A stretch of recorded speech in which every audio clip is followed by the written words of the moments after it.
What's up, YouTube? I am back with a new video for the first time in some time. It's been a long while since I've uploaded. Gonna go ahead and do a quick video collection update with some of the stuff that I've picked up recently. Probably not gonna hit everything because I probably do forget most of the stuff I've been picked up, but just been super duper busy with work and really haven't had the motivation to upload any type of videos of that sort. But I'm gonna hop right in. I do have some extremely, I'll say rather rare stuff. All of it's, not all of it, most of it is Japanese. If you have not got yet on the if you're not in on the Japanese collection train, but you are a collector, highly recommend looking into some of the OCG stuff, especially the older stuff that we will just never see in America. It is pretty insane. In the Japanese market, even on TCG websites, like TCG Facebook groups or something, for example, OCG cards going pretty darn well. But we're going to start off. I did find this really cool Duelist ID. So also let me know what you think about the lighting, anything. If it's changed at all, even my voice. I have no idea. First time I've ever tried this, but I'm using my computer to record. Didn't know that was an option. But I found this cool Duelist ID card. I've seen them. I don't think they're very expensive. I don't even know if they're very rare. I know they have a decent history. They're pretty old in Yu-Gi-Oh, but I don't know what kind of age we're talking. Looking up next, I did buy, is this Pharaonic Guardian? I'm not sure, to be honest. But the play set of PG Exodia. And this is more of a prismatic secret rare. So all cards are secret, but it's definitely more of a prismatic secret rare. I don't know how well you can see it with that video. You know, I don't know how solid this camera is or is not, but that definitely shows it off really well. The prismatic secret rare, and its foiling style is definitely different from what we would call a standard secret rare. The pattern, if you will. The more I buy these old Japanese cards, the more I just absolutely love them. Absolutely love them. So again, if you aren't getting in on Japanese cards and trying to find them kind of cheap, and you are like a collector, I definitely see this being like the couple years down the road, you're going to regret not getting this type of stuff. Going on, I'll go into some miscellaneous things. I need to separate these a little bit in front of me, but I did buy a Duel Master card. I'm getting like really into Duel Master collecting. I've come to realize my love of the old Duel Masters, not Yugioh, not the Japanese card game that's still going.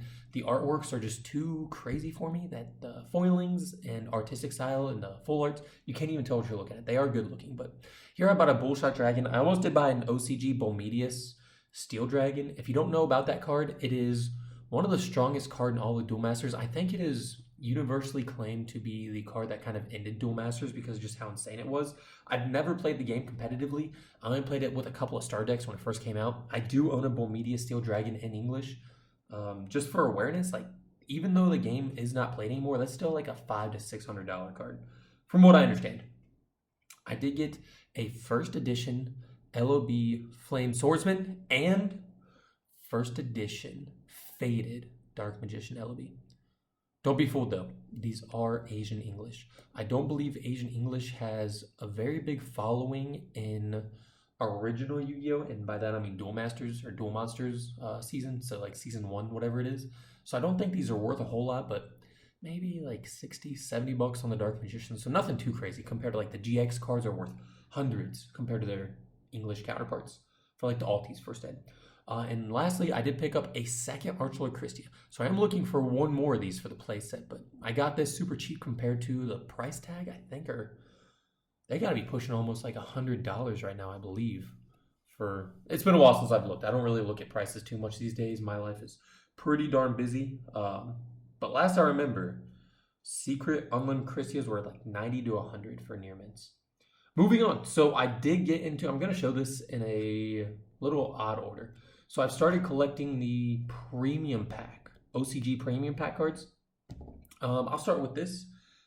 This is not the complete set, but a lot of it. Here we have Premium Pack 3. So Premium Pack 3 has reprints of cards that were typically only like championship level cards. So for a lot of the packs, you have the super rare and then the actual parallel rare holo that goes with it. So starting with Premium Pack 3, and I have a couple other complete sets here in front of me, and I'm working on some other ones. But we have Meteor Black Dragon, which was a prize card. I think actually all these are Tokyo Dome prize cards. Now I'm looking at them. Yeah. was a prize card at Tokyo Dome, which was a Japanese tournament in 1999. So it was an ultra rare originally. As you can see, all these cards will say replica at the bottom left-hand corner. Meteor Black Dragon, one of my favorite cards of all time. Really takes me back to the Forbidden Memory days. But the actual ultra rare Tokyo Dome, I've yet to see one. There's only a handful. The way Tokyo Dome worked was at every level, you would get a certain card. So, for example, everyone who joined got a copy of an ultra rare Magician of Black Chaos. They got the ultra rare. Here we have the reprint of the super rare and Pale Rare, which is also another beautiful card. If you joined just for participating, you got an ultra rare copy of these. If you won, I think it was, if you made it to the third round, and I'm not sure, it could be just if you won the first round, I'm not sure, you got a copy of Gate Guardian as an ultra rare. If you won the third round, I want to say made it to I think it was 7 rounds, maybe 9 rounds, I'm not sure. But if you won there, it made it to the next cutoff, whatever that would have been, you got an ultra rare Trihorn Dragon. And you'll notice the prices of the cards, obviously Dark Magician's the cheapest. I want to say Tokyo Dome Dark Magicians usually go for around $250 to $300 for near mint.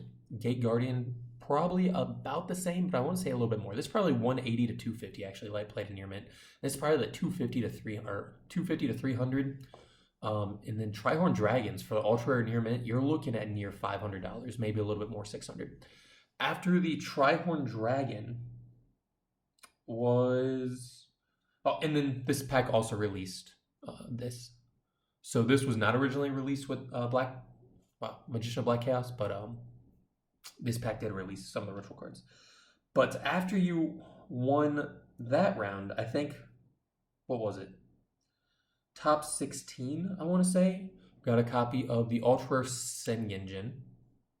And here's just the parallel and super rare of that. And then that was a top 16. So top 8 got Serpent Knight Dragon, which I would love to get the Ultra Rare Serpent Knight Dragon. First release of it. And all these cards, these were their initial release, was during the Tokyo Dome, and these are just a reprint set. This is Premium Pack 3. I want to say it was top 8 got a Serpent Knight Ultra Rare. Top 4 got ultra rare. What is this? Oh, Flame Wing Pegasus. Yeah. So Flame Wing Pegasus, and then the winner and second place, I believe, both got an ultra rare copy of Blue Eyes Ultimate Dragon. So I'm missing a few things, such as the parallel here, and a few other cards that I'm not entirely sure. But also Meteor Dragon was released in this set. And so I'm missing the parallel of that too. So that was pretty cool history of all the Tokyo Dome reprints right there in Premium Pack 3. And I really like how they did a lot of those reprints there. Next I'll go into Premium Pack 4, which I don't think these were any reprints, just popular shows from the show. Extremely small set, looks to be 6 cards, yeah. So we have Dark Magician Girl, Arcana's Red Dark Magician, Dark Magic Curtain, Thousand Knives. Is this Magical Box? Yeah, just something no Magical Boxu. I can't she's too far away. Shino Magical Boxu. Okay. And then Magic Cylinder. So this is the entirety of Premium Pack 4. So that's Premium Pack 3 we just saw. Premium Pack 4 here. Let me get these out of the way. My computer's very big. I have to reach around it. Very, very tough for my short arms. After Premium Pack 4, we'll go on to this. So I already have a Zera that I've shown off before, but there's Premium Pack 2. So Premium Pack 2 introduced all the ritual cards, but it has the Blackluster Soldier, the Zera the Mant, which is just Zera in Japanese, Fiend's Hand Mirror, which I think in Japanese is called Devil's Hand Mirror, Fiend's Hand Mirror, and then Super Warline, and maybe one other card. Karma Sword or something like that. But it was the 4 cards that were the original, I forget the tournament. Like Yu-Gi-Oh! World Championship in the year 2000 or 1999, I forget which one, that were the stainless steel all ritual monsters, but printed as effect monsters. It reprinted all those. There are 2 printings of Premium Pack 2, which were going to be, one came as super rare, and then the very hard to get ones all came as ultra rare, so you can see some scratches there. But these cards are extremely quality material. The original printing of Yu-Gi-Oh cards back in the early 2000s and even like the late 1990s or extremely quality printing. So the ultra rares are pretty expensive. I want to say this Blackluster Soldier as a near mint ultra rare pushes $100. Zera was around 90, I think. And I want to say this one's the most expensive. I haven't even seen the other ones, but I do need to finish that set. So right now I only have 3 of the 8 cards available, I want to say. And then here's a really, really cool one. So here we go back to Premium Pack 1. I do have the complete set of Premium Pack 1, which was the first printing of Time Wizard as a secret rare. We did also have the first print of Exodia, the Exodia head. So something they did in OCG was they printed all the Exodia pieces in different sets. So this, for example, I think all 4 pieces had already been released. And this was the first release of the Exodia head that came out also at Tokyo Dome. So this premium pack was available at that same Tokyo Dome tournament. The problem was they ran out of packs. So there was actually a small riot in Tokyo over Yu-Gi-Oh cards because people could not get the Exodia head. And there was a time in OCG where Exodia was the best deck for only a few months, but it was when Sangan and Witch of the Black Forest, no matter where they were sent from, whether it be hand, deck, or graveyard, as long as this card goes to the graveyard, add 1 monster from your deck to your hand. So if you use Graceful Charity, which was released, discard 2 Witch of the Black Forest, for example, you could draw 3 and then search following Exodia pieces. So extremely crazy deck. Here we have Goddess of the Whim as an ultra rare. We have Cosmo Queen. And these printings, I don't think the camera will do it justice.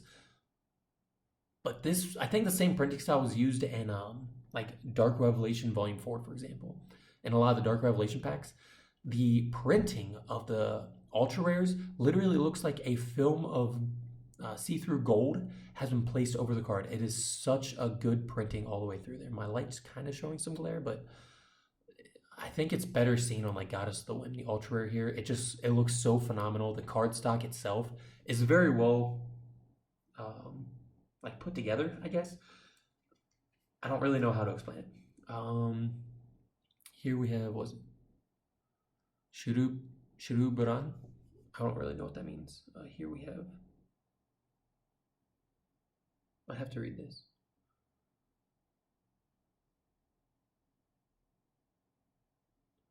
Something Daruma. I can't really read the kanji. It's too small, but it's Daruma Canon.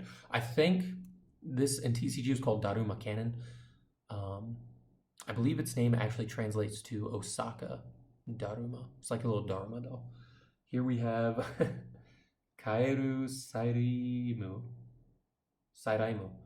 Kaeru Slime. So Frog the Slime. So Kaeru Slime. So literally Frog the Slime. So this is weird. So this card's name in Japanese is Crescent Dragon. And just right there is what that reads, Crescent Dragon. It's interesting because I think this is a card when it came to TCG had an extremely long and unpronounceable name. And it definitely wasn't called Crescent Dragon, which is strange that we got it that way. And then I lied. Here was actually the first release of Meteor Dragon. So here we have Meteor Dragon reprinted later on in that Premium Pack 3. And then the final card that I also really love the way this card looks is Dancing Elf. I'm not sure how they came to decide to put something like Dancing Elf, Frog the Slime, Daruma Cannon, or was it Shuruburan? I don't know how they decided to put these completely useless cards in every way, shape, and form inside of a pack. But looking at it retrospectively, it's really cool how OCG has these just very random but very awesome flavored text cards, and that being just normal cards and cards like lore and history inside of packs. I kind of wish that the game would go back to doing that, where a lot of the high rare, hard to get cards are just not competitive cards, but just like collector-based cards kind of thing. Although the collector's market would completely destroy that. Next up, so I started collecting these two.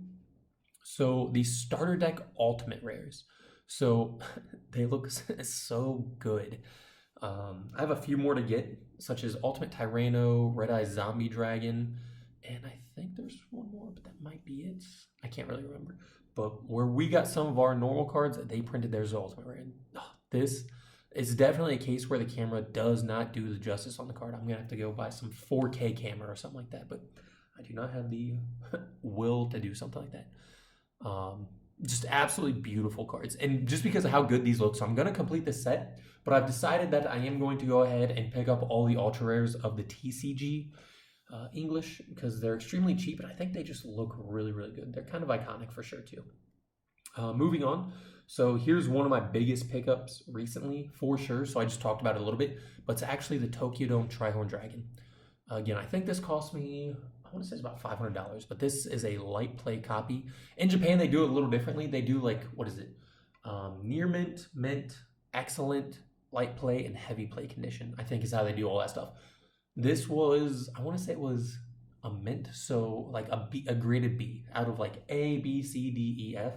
This was like a graded B. So not perfect condition. It was the only one the shop had at the time, so I just went ahead and got it. I'm not one to grade cards. I love loose cards, but what I would I don't know how to express how happy I am that I got this. I do need to get a secret first ed one day, and what I wouldn't get to be able to pick up the Serpent Knight Dragon later on. So here are just some cool sleeves I picked up. So these are some Cherry Blossom card sleeves. They're too big. So this is a triple sleeved for Yu-Gi-Oh size or double sleeve for Pokemon. I like it because I also collect sleeves and things like that. Wouldn't pick these up because they would look great on like Edison extra deck cards. So it's unique. You don't see these too often. I picked up a few packs of them. I think they're absolutely awesome. And then I went ahead and put one of my Edison extra deck cards. So I'm going to use those for my Edison Max Rarity extra deck. So I went and threw one of my favorite cards, my first edition Ghost Rare Stardust Dragon inside sleeve. So it is triple sleeved.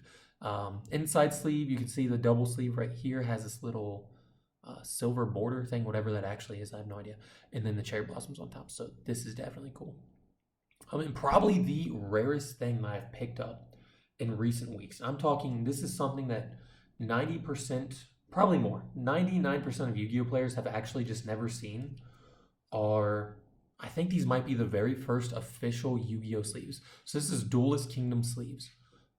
I've never seen these for sale. I've been looking at these forever. I bought, I think it was 80 of them, and they were all like a light play to near mint condition, have very little markings on the actual front of the sleeve. So like up through here, you know how some of the old sleeves get some markings up around the top. They get a little grimy or whatever. But I'm talking, you do not find these. I will never get rid of these. This is one of the absolute best card or best things I've ever collected in my time collecting Yu-Gi-Oh. I don't even know what a value would go to something like this. If I ever find these again, I'm going to pick up every single sleeve that I possibly can, any chance that I can. I don't know anything about the history of these sleeves. If you guys do know anything about the history, please comment down below, let me know. But I think these are the first ever official Yu-Gi-Oh card game sleeves. Obviously, they came out probably around the time of Duelist Kingdom. I think John Moore from, shoot, I forget his channel name, House of Yu-Gi-Oh or House of Champs, whatever. He does have some of these. He might know a little bit more, but if you guys do know, please let me know. But what I did decide to do, I was going to keep these sealed, but I figure if I have cards that are pushing several $1,000s each, I'll go ahead and I'll use it. So actually for my extra deck monsters, for my Max Rarity Edison decks, I will be using Duelist Kingdom sleeves. But of course they will be triple sleeved. So here's my Ghost Rare Stardust Dragon and how that looks in my Cherry Blossom sleeves with the extremely rare Duelist Kingdom sleeves behind it. But that is all for today. Please let me know what you guys think. If you like the volume, if you like anything like this. I don't say I'm going to be recording more. Probably not going to happen too often. But yeah, you guys have a wonderful day. Thank you for watching and bye.